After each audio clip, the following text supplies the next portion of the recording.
Hi hello నమస్తే welcome to iDream media. నేను సౌజన్య. ఎవరికి వారు వారి జీవితంలో సక్సెస్ అవ్వాలని చాలా ప్లాన్ చేసుకుంటారు. కానీ వాళ్ళు ఏం పని చేసినా ఫైనల్లీ ఫెయిల్ అవుతారు. ఎందుకు జరుగుతుంది ఇలాగా, ఏంటి ఈ అంశానికి సంబంధించి ఎన్నో విషయాలను మనకు తెలియజేయడానికి ఈరోజు మనతో పాటు ఉన్నారు లైఫ్ కోచ్ డాక్టర్ మూర్తి గారు ఉన్నారు. వారితో మాట్లాడదాం. నమస్తే. నమస్తే అండి, బాగున్నారా? నేను సూపర్ ఉన్నానండి, మీరు ఎలా ఉన్నారు? సూపర్. ఒక్కటి అంటే లైక్ కైండ్ ఆఫ్ క్వశ్చన్ అనుకోవచ్చు, నాదొక సందేహం. ఎవరైనా కానీ వారి జీవితంలో సక్సెస్ అవ్వాలని ప్లాన్ వేసుకుంటారు, ఒక గోల్ పెట్టుకుంటారు, ఆ రీచ్ అవ్వాలి, సక్సెస్ అవ్వాలి అని. కానీ కొంతమంది ఆ గోల్ రీచ్ అవుతారు, వారి లైఫ్లో వాళ్ళు సక్సెస్ అవుతారు. కానీ కొంతమంది మిడిల్లో ఫెయిల్ అవుతారు, లేదా ఫైనల్ నేను గెలుస్తున్నాను అనే లోపల ఫెయిల్ అయిపోతారు. సో ఎందుకు జరుగుతుంది ఇలాగా, అసలు ఏంటి, ఏం పొరపాట్లు చేయడం వల్ల సక్సెస్ అవ్వకుండా ఫెయిల్యూర్ అవుతున్నారు కొంతమంది? ఈ ప్రశ్న 1970s ఇద్దరు జెంట్లమెన్కి వచ్చింది. Okay. Richard Bandler, John Grinder. ఇద్దరికి ఇదే సందేహం వచ్చింది. వీళ్ళు పెద్ద సర్వే చేశారు. మామూలుగా ఏమనుకుంటాం మనం చెప్పే కారణాలు ఎలా ఉంటాయి? ఒకడు సక్సెస్ అవ్వాలి, ఫెయిల్ అవ్వాలి, లేకుంటే ఫెయిల్ అయ్యాడు అనుకోండి, మనం చెప్పే కారణాలు ఏ విధంగా ఉంటాయంటే సరిగ్గా ప్రయత్నం చేయలేదు, కొంతమంది అయితే సరైన ఫ్యామిలీలో పుట్టలేదు, సరైన చదువు లేదు, ఓకే, సరైనటువంటి స్కూల్లో చదువుకోలేదు, సరైన ఎడ్యుకేషన్ చదువుకోలేదు, వీటి వల్ల ఫెయిల్ అయ్యారని చెప్తూ ఉంటాం. మన జనరల్గా ఇచ్చే సమాధానాలు ఇవి. డబ్బున్న కుటుంబంలో పుట్టలేదు అని చెప్పుకుంటూ ఉంటాం. కానీ వాళ్ళు జనరల్గా ఓపెన్గా అదేంటో రీజన్ చూద్దామని ప్రపంచం మొత్తం తిరిగారు. తిరిగి 2000 మందికి పైగా సక్సెస్ అయిన వాళ్ళని, ఫెయిల్ అయిన వాళ్ళని ఇంటర్వ్యూ చేశారు. ఒక 7 సంవత్సరాల కాలం పెద్ద రీసెర్చ్ చేశారు. పెద్ద రీసెర్చ్ చేసి ఫైండ్ అవుట్ చేసినటువంటి విషయం ఏంటంటే, ఎవరైతే ఫెయిల్ అవుతున్నారో, ఎవరైతే సక్సెస్ అవుతున్నారో, వీళ్ళకి మధ్య ఉన్నటువంటి ఆ డిఫరెన్స్ ఏంటి, డిఫరెన్షియేటింగ్ ఎలిమెంట్ ఏంటంటే మైండ్, సబ్ కాన్షియస్ మైండ్ అని చెప్పారు. మన మైండ్లో ప్రోగ్రామ్ ఏ విధంగా చేయబడి ఉంటే అది డిసైడ్ చేస్తుంది వాడు సక్సెస్ అవ్వాలా, ఫెయిల్ అవ్వాలా అని. అంతే. ఇప్పుడు అక్కడి నుంచి 2 కారణాలు వచ్చాయి. ఒకటి, ప్రతి ఫీల్డ్లో కూడా అవుటర్ లాస్ ఉంటాయి, కొన్ని ఇన్నర్ లాస్ ఉంటాయి. అంటే అవుటర్ లాస్ అంటే ఏంటి? ఇప్పుడు ఒక యాంకర్గా సక్సెస్ అవ్వాలనుకోండి, మీరు కంటెంట్ నాలెడ్జ్ పెంచుకోవాలి, కమ్యూనికేషన్ పెంచుకోవాలి, మీ ఎక్స్ప్రెషన్స్ పెంచుకోవాలి, మీ బాడీ లాంగ్వేజ్ డెవలప్ చేసుకోవాలి, ఇవి చెప్తాం. ఇవన్నీ కూడా అవుటర్ లాస్. నిజంగా ఇవన్నీ చేసిన వాళ్ళు సక్సెస్ అవుతున్నారా? ఇవన్నీ చేస్తే సక్సెస్ అందరూ అవ్వాలి కదా, అవుతున్నారా? లేదు. ఇవన్నీ లేకుండా సక్సెస్ అయిన వాళ్ళు చాలామంది ఉన్నారు, నిజంగా ఇవన్నీ ప్రాక్టీస్ చేసి ఫెయిల్ అయిన వాళ్ళు కొంతమంది ఉన్నారు. దీన్ని బట్టి ఏమవుతుంది అంటే కొన్ని ఇన్నర్ లాస్ కూడా ఉన్నాయని అర్థం చేసుకోవాలి. ఈ ఇన్నర్ లాసే మన మైండ్. మన మైండ్లో ఎటువంటి ప్రోగ్రామ్ ఉంది? ఫర్ ఎగ్జాంపుల్, మీ గోల్ ఏంటి, ఆ గోల్కి సంబంధించినటువంటి మీ ప్రోగ్రామ్స్ ఏంటి, లేకుంటే మీ ఫ్రీక్వెన్సీ ఏంటి అని అర్థం చేసుకోవాలంటే 4 ఎలిమెంట్స్. ఇది ఈజీ, ఎవరికైనా ఈజీగా అర్థం చేసుకోవచ్చు.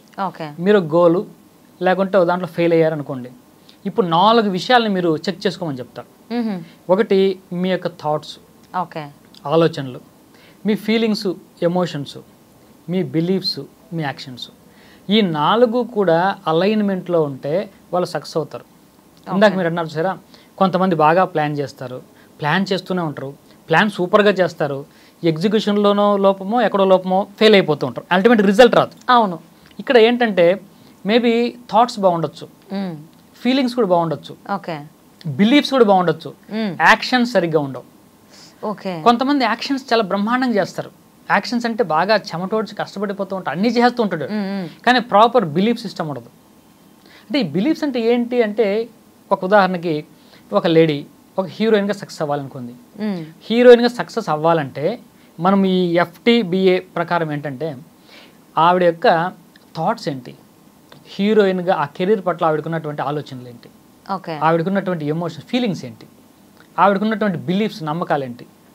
అంటే సినీ ఇండస్ట్రీ ఇంతే, ఎలాగన్నా ఇలాగ ఉంటుంది, ట్రోలింగ్ ఉంటుంది, అలా ఉంటాయి, ఇలా ఉంటాయి, అటువంటి నెగిటివ్ బిలీఫ్స్ ఏమైనా ఉన్నాయా, దానికి సంబంధించినటువంటి యాక్షన్స్ ఏం చేస్తున్నారు, ఇవి అన్నిటి కూడా ఈ 4 కూడా అలైన్మెంట్లో ఉన్న వాళ్ళు సక్సెస్ అవుతారు లైఫ్లో అని తేల్చారు. సబ్ కాన్షియస్ మైండ్ని ఎవరైతే బాగా ఉపయోగించుకుంటారో వాళ్ళు లైఫ్లో సక్సెస్ అవుతారు. ఈ సబ్ కాన్షియస్ మైండ్ అనేది చాలా చాలా ఇంపార్టెంట్. మనకు conscious mind, sub conscious mind 2 ఉంటాయి. అవును. అంటే ఉన్నది ఒకటే మైండ్ అన్నప్పటికీ అది చేసే పనులు బట్టి బేస్డ్ ఆన్ యాక్షన్స్ అది 2 రకాలుగా మనకు పనిచేస్తూ ఉంటుంది. ఒకటి conscious mind, 2 sub conscious mind. ఇందులో సబ్ కాన్షియస్ మైండ్ చాలా పవర్ఫుల్. కాన్షియస్ మైండ్ కంటే చాలా పవర్ఫుల్. ఓకే. ఎంత పవర్ఫుల్ అంటే దీన్ని power of your sub conscious mind అని ఒక బుక్ రాశారు జోసెఫ్ మర్ఫీ. ఆ బుక్లో ఏం చెప్తాడంటే ఈయన, మీకు చిన్నప్పుడు కథ చదివే ఉంటారు, ఒక జీనీ ఉంటాడు, అల్లావుద్దీన్ దీపము, ఆ దీపాన్ని ఇలా రబ్ చేసాడు అనుకోండి, అందులోంచి ఒక జీనీ వస్తాడు. అవును. ఆ జీనీ ఏం చేస్తాడంటే ఈ అల్లావుద్దీన్ ఏమడితే అది ఫుల్ఫిల్ చేస్తాడు. నాకు పెద్ద బంగ్లా కావాలంటే బంగ్లా వెంటనే విష్ ఫుల్ఫిల్ చేస్తాడు. అవును. ఈ జీనీ అనమాట. ఈ జీనీ మన అందరిలోనూ ఉన్నాడు అంటాడు. ప్రతి ఒక్కరిలోనూ ఇటువంటి జీనీ ఉన్నాడు. ఆ జీనీ మన కోరికలన్నీ తీరుస్తాడు. ఓకే. ఇప్పుడు ఆ జీనీ ఎవరు అంటే అదే సబ్ కాన్షియస్ మైండ్. కానీ ఆ జీనీకి మనం ఎలా కమాండ్ చేయాలి, ఎలా అడగాలి మనం తెలుసుకోవాలి. ఇది తెలుసుకున్నవాడు సక్సెస్ అవుతాడు. జీని అందరిలో ఉన్నారు, సబ్ కాన్షియస్ మైండ్ అందరిలో కామన్గా ఉంటుంది. దీన్ని ఉపయోగించుకునేవాడు పాజిటివ్గా ఉపయోగించుకుంటే పాజిటివ్ రిజల్ట్స్ వస్తాయి, నెగిటివ్గా ఉపయోగించుకుంటే నెగిటివ్ రిజల్ట్స్ వస్తాయి. ఈ సబ్ కాన్షియస్ మైండ్కి ఉన్నటువంటి లక్షణం ఏంటంటే ఇది బ్లైండ్. ఇది కాన్షియస్ మైండ్ ఏం చెప్తే అది నమ్ముతుంది అంతే, అది క్వశ్చన్ చేయదు. దీనికి లాజిక్స్ ఏం పనిచేయవు. రియాలిటీకి అబద్ధానికి తేడా తెలియదు దానికి. ఓకే. మీరు ఇప్పుడు నా మనసు బాగాలేదు, అసలు అదోలా ఉంది, చాలా చిరాగ్గా ఉంది, నేను పని చేయలేను అని ఒక 10 నిమిషాలు అనండి, మీ నిజంగానే మీకు మనసు బాగోలేకుండా పోద్ది, మీకున్న మూడు మొత్తం పోద్ది, 100% పోద్ది. మీరు ఆ మూడ్లో నిజంగా ఉన్నప్పటికీ కూడా నేను చాలా హ్యాపీగా ఉన్నాను, కంఫర్టబుల్గా ఉన్నాను, ఉత్సాహంగా ఉన్నాను అని కొంచెం ఎనర్జీతో మీరు మాడండి, మీరు ఎనర్జీ ఆటోమేటిక్గా వస్తుంది. ఎప్పుడైనా మన బర్త్డే రోజు మనం ఫీల్ అవ్వడం, హర్ట్ అవ్వడం, అన్హ్యాపీగా ఉండడం అనేది ఎప్పుడన్నా ఎవరన్నా చూసారా? బర్త్డే రోజు ఆ రోజు నిద్ర లేగానే ఒక ఉత్సాహంతో నిద్ర లేస్తాం, ఎక్సైట్మెంట్, చాలా హ్యాపీగా ఉండడానికి మనం డిసైడ్ అయిపోయాం, హ్యాపీగానే ఉంటాం. రోజు ఉన్నట్టే ఆ రోజు కూడా ఉంటుంది. పరిస్థితులు మనకు నచ్చనివి కూడా జరుగుతాయి, కానీ అవి పడుచుకోం. ఆ రోజు we decided to be happy, we celebrate the day. అలా రోజు ఉండలేమా? రోజు ఉండొచ్చుగా, ఉండొచ్చు. ఏది ఆపుతుంది మనల్ని? ఏది ఆపుతావు? ఆ 4 ఎలిమెంట్స్ చాయిస్ తీసుకోవాలి. అంటే సబ్ కాన్షియస్ మైండ్ ఎలా ప్రోగ్రామ్ చేయాలి అని చెప్తున్నాం. Highly powerful. ఆ సబ్ కాన్షియస్ మైండ్లో ఈ ప్రోగ్రామ్ కూడా ఉంటుంది. ఇప్పుడు మనం సబ్ కాన్షియస్ మైండ్కి ఎటువంటి కమాండ్ ఇస్తే అది మన కోసం పనిచేస్తుంది. ఆ జీనిని మనం ఉపయోగించుకునే దాన్ని బట్టి ఉంటుంది. కాబట్టి మనం డిసైడ్ అయితే మనం హ్యాపీగా ఉన్నామని అది నమ్ముతుంది, హ్యాపీగా ఉంటుంది. ఓకే. రహస్యం ఏంటంటే నిజానికి అబద్ధానికి దానికి తేడా తెలియదు. ఏం చెప్తే అది నమ్ముతుంది. కాబట్టి దానికి అబద్ధం చెప్పినా, ఇప్పుడు నేను కూర్చొని నేను ఎమ్మెల్యే, ఒక పెద్ద పొలిటీషియను అని చెప్పాను అనుకోండి, అది నమ్మేస్తుంది. కానీ ఇక్కడ ఒక రహస్యం ఉంటుంది, కాన్షియస్ మైండ్ ఉంటుంది మధ్యలో. ఇది వెంటనే క్వశ్చన్ చేస్తారు, నువ్వు ఎమ్మెల్యే అంటే నీకు ఎమ్మెల్యే అంత సీన్ లేదు అని చెప్తుంది కదా. ఇది లోపలికి పంపించదు. కాన్షియస్ మైండ్ అనేది gate watchman, subconscious mind లోపల జమీందార్. జమీందార్ వరకు అప్లికేషన్ వెళ్ళింది అనుకోండి, ఏదైనా పాసే, అప్రూవల్. కానీ అది అడ్డుకునేది ఏది? Conscious mind. ఈ కాన్షియస్ మైండ్ తప్పుకుంది అనుకోండి, వండర్స్ జరిగిపోతాయి. అంటే మీకు బెస్ట్ ఎగ్జాంపుల్ చెప్పాలంటే, మనం సినిమా చూస్తాం, సినిమాలో చాలా వైలెంట్ సీన్లు ఏదో కనబడతాయి, చాలా దారుణంగా ఏదో చంపేయడం, ఏదో వైలెంట్ సీన్లు. మనం చాలా డిస్టర్బ్ అయిపోతాం ఆ సీన్ చూసి. ఆ రోజంతా చాలా డిస్టర్బెన్స్గా ఉంటుంది, బాధపడతాం. కొంతమంది సినిమాలో ఏడ్ చేస్తారు సరే, చాలా దారుణంగా ఏడ్ చేస్తారు, సౌండ్లు వచ్చేస్తుంటాయి. మాతృదేవోభవ అనే సినిమాలో చాలా దారుణంగా ఏడ్ చేశారు. ఇక్కడ చిన్న క్వశ్చన్ ఏంటంటే, అది సినిమా అన్న సంగతి మీకు తెలీదా? తెలుసు. మరి ఎందుకు వాళ్ళు నటిస్తున్నారని తెలీదా? తెలుసు. అది రియాలిటీ కాదని మీకు తెలుసు కదా, మరి ఎందుకు ఫీల్ అవుతున్నారు? ఎందుకు ఏడుపు వస్తుంది? సో అంటే ఇన్వాల్వ్మెంట్ అయిపోతారు చాలా మంది. ఇన్వాల్వ్మెంట్ అయితే ఏమైంది? ఇప్పుడు కనెక్ట్ అయిపోతారు.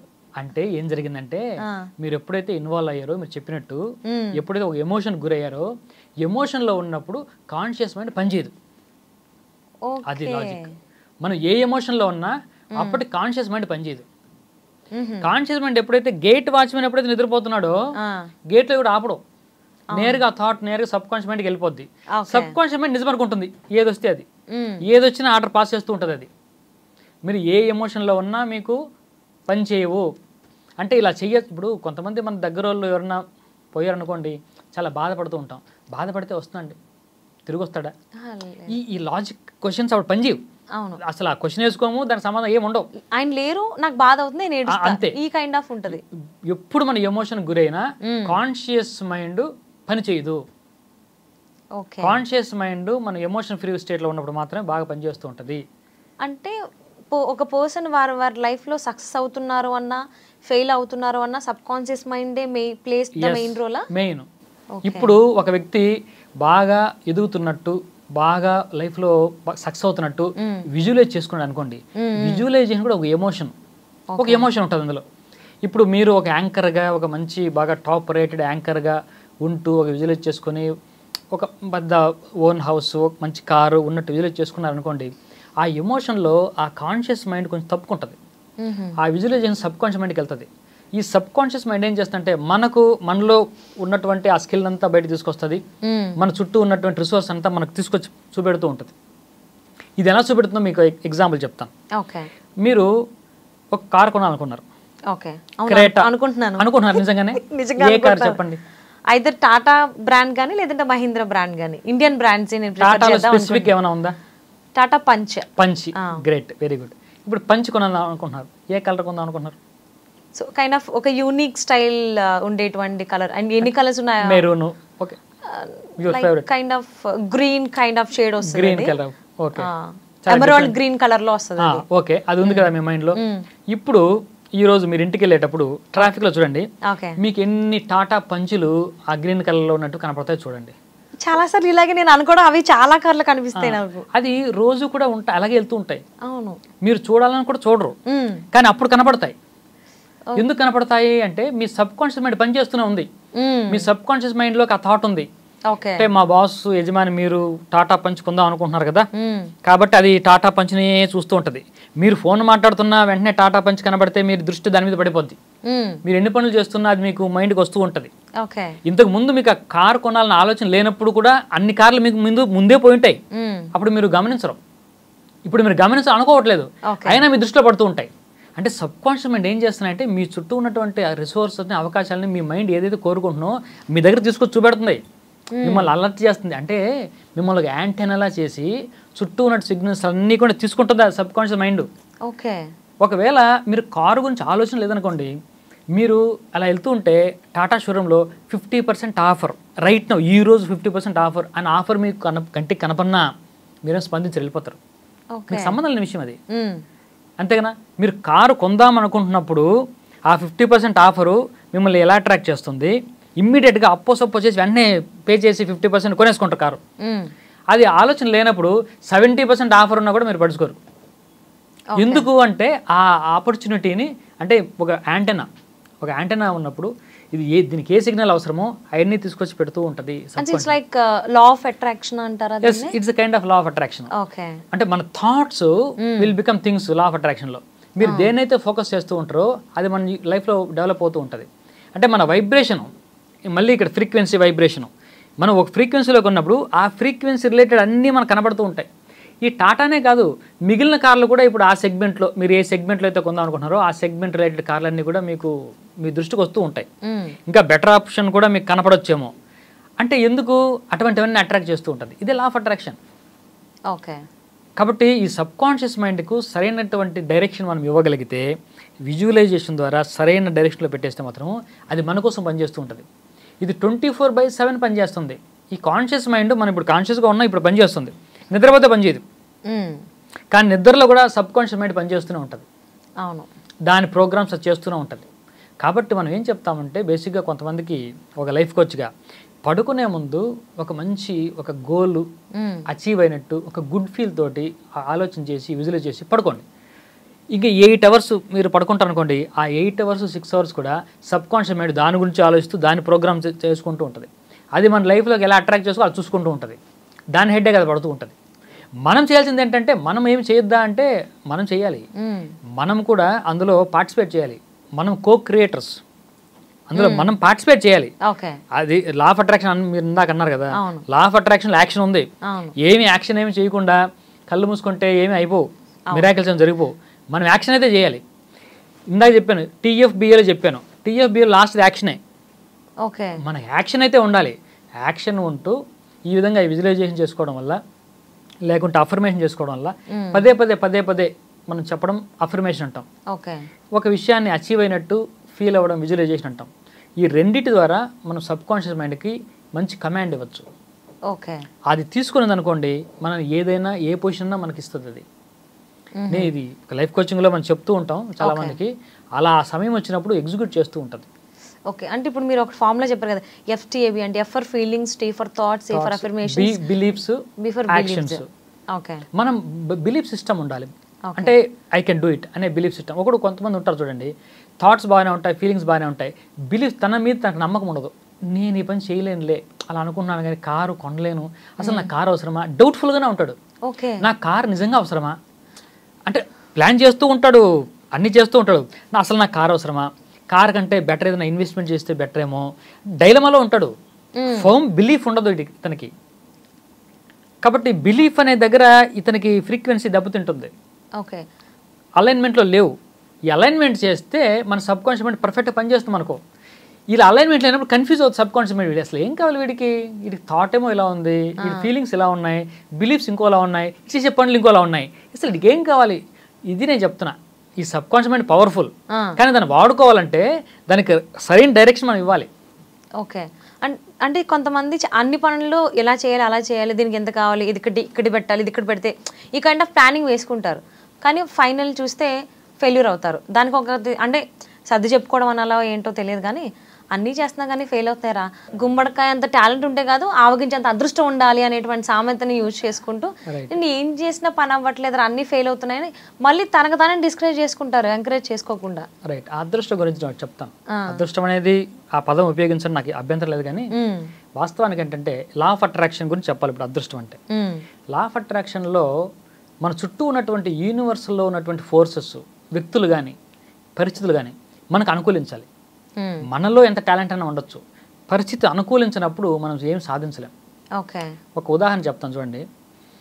ఇప్పుడు అర్జునుడు మహాభారతంలో మత్స్యంత్రాన్ని కొట్టాడు. కొట్టిన తర్వాత ద్రౌపది స్వయంవరం అయింది, పెళ్లి చేసుకున్నారు. అప్పుడు బ్రాహ్మణులతో కలిసి ఉన్నాడు ఆయన. శ్రీకృష్ణుడికి కృతజ్ఞత చెప్పాడు అతను. ఆ బ్రాహ్మణులందరూ శ్రీకృష్ణుడు ఏం చేశాడయ్యా, ఆయనకు నువ్వు కృతజ్ఞత చెప్తున్నావు, ఆయన రోల్ ఏమన్నా ఉందా, నీ ధనుసు నువ్వు పట్టుకున్నావు, బాణం వేసావు, కొట్టావు, అంత నీ శక్తే కదా, ఆయన ఏం చేశాడు అని అడిగారు. నాయన మీకు తెలియని విషయం ఒకటి ఉంది, నేను కృష్ణుని ప్రార్థన చేశాను, నీ ధనుసు కొడతా, నాకు అంత శక్తి ఉంది, కానీ ఆ నీళ్లు స్థిరంగా ఉండేలా అనుగ్రహించవయ్యా అని చెప్పాను. అది నాకు ఎక్స్టర్నల్ కండిషన్, నేను దాన్ని ఏం చేయలేను. నీళ్లు కనుక అలలు కన్నా వచ్చిందనుకోండి, నీకు ఎంత కాన్సన్ట్రేషన్ ఉన్నా, ఎంత విలుకాడైనా అది కొట్టలేకపోతాను. అది చేయమని చెప్పాను, అది చేశాడు, నాకు అద్దంలా కనపడింది, నేను కొట్టగలిగాను. కాబట్టి బయట పరిస్థితులు నాకు అనుకూలించేలా చేశాడు కృష్ణుడు, అందుకని నేను కృతజ్ఞతగా ఉన్నానని చెప్పాడు. లా ఆఫ్ అట్రాక్షన్ ఏం చేస్తుందంటే బయట పరిస్థితులు మనకు అనుకూలంగా ఉండేలా చేస్తుంది. అదే మనం యూనివర్స్ అంటున్నాం. మనం ఈ లా ఆఫ్ అట్రాక్షన్ ప్రాక్టీస్ చేసినప్పుడు మన టాలెంట్ ఉంటే ఒకటి ఉంటే సరిపోదు. మీరు నాకు అదృష్టం కదా, ఆ అదృష్టం అంటే ఏంటంటే బయట పరిస్థితులు అనుకూలించడమే అదృష్టం. ఓకే, బయట పరిస్థితులు మనకు వ్యతిరేకంగా ఉన్నాయనుకోండి, మనం ఎంత కష్టపడినా ఫలితం రాదు. కాబట్టి ఆ విధంగా అదృష్టం కలిసి రావడం అంటే పరిస్థితులు, బయట ఎక్స్టర్నల్ కండిషన్స్ మనకు సపోర్టివ్గా ఉండడం. ఓకే, అంటే యూనివర్స్ మనకు హెల్ప్ చేయడం. యూనివర్స్తో మనం కనెక్ట్ అయినప్పుడు యూనివర్స్ మనకు హెల్ప్ చేస్తుంది. మీతో ఎవరైనా కనెక్ట్ అయిన వాళ్ళకి మీరు హెల్ప్ చేస్తారు, కానీ మీకు డిఫరెంట్గా ఉండే వాళ్ళకి మీరు ఎందుకు హెల్ప్ చేస్తారు? యూనివర్స్ అయినా అంతే. ఓకే, యూనివర్స్తో ఎవరు కనెక్ట్ అవుతారో వాళ్ళకి ఫేవర్స్ అందుతూ ఉంటాయి. అలా ఎలా కనెక్ట్ అవ్వాలి యూనివర్స్ తోటి అనేది లా ఆఫ్ అట్రాక్షన్. ఓకే, అంటే వాళ్ళు ఏ పని చేసినా బుగ్గుపాలే అంటారు చూసారా, అలానే అవుతుంది. చాలా నేను కొంతమందిని చూసా, పాపం చాలా ప్లాన్స్ వేసుకుంటారు, అలా చేస్తే ఇలా బాగుంటుంది, ఇది బాగుంటుంది అని, కానీ ఫైనల్ వచ్చేసరికి మధ్యలో ఆపేయడము, అంటే ఎవరో సపోర్ట్ చేయట్లేదు నాకు, నేను అందుకే పని చేయలేకపోతున్నా, నాకు అటు నుంచి ఆ సపోర్ట్ రావట్లేదు, ఇటు నుంచి ఈ సపోర్ట్ రావట్లేదు, నేను ఎదలేకపోతున్నా అని అంటారు. అంటే పక్క నుంచి కూడా వేరే వాళ్ళు పుష్ చేయాలా వాళ్ళని, వాళ్ళు ముందుకు వెళ్ళలేరా? లేదు, చాలామంది నేను లైఫ్ కోచ్గా కన్సల్టెన్సీ వచ్చినప్పుడు వినే సమస్య ఏంటంటే ఇది, ఎవరైతే నాకు పలానా సపోర్ట్ లేదు, నేను అలా ఉంటే ఉండను అంటే, ఎవరైతే ఇస్కాల్ బ్లేమ్ అంటాం. ఓకే, వేరే పరిస్థితులు కానీ వ్యక్తులను కానీ ఆ సమయాన్ని కానీ బ్లేమ్ చేసే లక్షణం ఉన్నంతసేపు కూడా మనం దేంట్లో సాధించలేం. స్టాప్ బ్లేమింగ్ అంట, don't blame, take 100% responsibility. Me responsibility మీరు తీసుకోండి, 100% రెస్పాన్సిబిలిటీ. సక్సెస్ అయినా మీదే, ఫెయిల్ అయినా మీదే. ఈ రెస్పాన్సిబిలిటీ తీసుకుంటే మనం సక్సెస్ అవుతాం. బ్లేమ్ ఎంతసేపు ఉన్న జీవితంలో మనం సాధించలేము. పైగా సైకలాజికల్గా మనం ఆలోచన చేసినట్టయితే అందులో ఉన్నట్టు అండర్లయింగ్ పాయింట్ ఏంటంటే, మనం ఓడిపోవడానికి వేరే వాడు కారణం ఉన్నాడు అన్న ఒక తృప్తి అడిగి మిగులుతుంది ఫైనల్గా. నేను ఓడిపోవడంలో నా పాత్ర ఏమి లేదు, ఆ, నేను ఈ కారణంతో ఓడిపోయాను, హ్యాపీ. ఈ కంఫర్ట్ వీడు తీసుకుంటున్నాడే సబ్ కాన్షియస్కి అర్థమవుద్ది, ఓకే, వాడిని ఫెయిల్ అయి చేస్తుంది. ఒక రీజన్ ఒకటి తీసుకుంటుంది, ఓకే నువ్వు ఫెయిల్ అవ్వడంలో నీ పాత్ర ఏం లేదురా, వీడు అలా చేశాడు కాబట్టి నువ్వు ఫెయిల్ అయ్యావు, ఏం చేద్దాం. రెండోది సింపతి సీకింగ్, సింపతి కోరుకుంటా కొంతమంది. అంటే పాపం ఎంత ప్రయత్నం చేసినా వీడికి ఏమీ అనుకూలించదండి, వీడి సమయమే బాగుండదు, వీడి అంతసేపు గ్రహస్థితి బాగుండదు, వీడికి అన్నీ దురదృష్టమే, వీడు తాడు పట్టుకున్న పామై గరిచేస్తుంది, ఇటువంటి పదాలు చెప్తే వీడికి వినడానికి హాయిగా ఉంటుంది. ఇటువంటి వాళ్ళు ఖచ్చితంగా ఫెయిల్ అవుతారు. సో మరి అలాంటి వాళ్ళు సక్సెస్ అవ్వాలంటే ఏ ఫార్ములా వాడాలి అంటారు? ఫస్ట్ బ్లేమ్ స్టాప్ చేయాలి. అంటే నా సక్సెస్ కారణం నేను చేసే యాక్షన్స్ అంతే తప్పిస్తే ఎవరు కారణం కాదు అనేది ఒకటి. నాకు ఎవరి సింపతి అక్కర్లేదు. నేను ఫెయిల్ అయితే అయ్యో పాపం వాడు ఈ కారణంతో ఫెయిల్ అయ్యాడు, వాడి గ్రహస్థితి బాగా ఫెయిల్ అయ్యాడు అని కోరుకోకూడదు. ఈ కోరిక ఉన్నవాళ్ళు అంటే కాన్షియస్గా ఉండదు, సబ్ కాన్షియస్లో అది ఉంటుంది. ఫెయిల్ అయినా పర్లేదురా, ఏదో కారణం ఉంది నాకు చాలు అనుకుని తృప్తి పడిపోతూ ఉంటారు. వాళ్ళు మిజరబ్లీ ఫెయిల్ అవుతారు. కాబట్టి అది అవాయిడ్ చేస్తే, బ్లేమ్ అవాయిడ్ చేయాలి, రెండోది సింపతి సీక్ అవాయిడ్ చేయాలి. ఈ రెండు అవాయిడ్ చేస్తే వాళ్ళు గెలుస్తారు. ఓకే, సో ఎవరైతే వారి లైఫ్లో సక్సెస్ అవ్వాలి, గోల్ రీచ్ అవ్వాలి అనుకుంటున్నారో వాళ్ళకి ఒక మంచి అంటే ఎలా ప్లాన్ చేసుకోవాలి, ఏంటి ఏం చేయకూడదు, what are the do's and don'ts అని చెప్పినందుకు మా అందరికీ కూడా తెలియజేసినందుకు thank you so much Murthy గారు.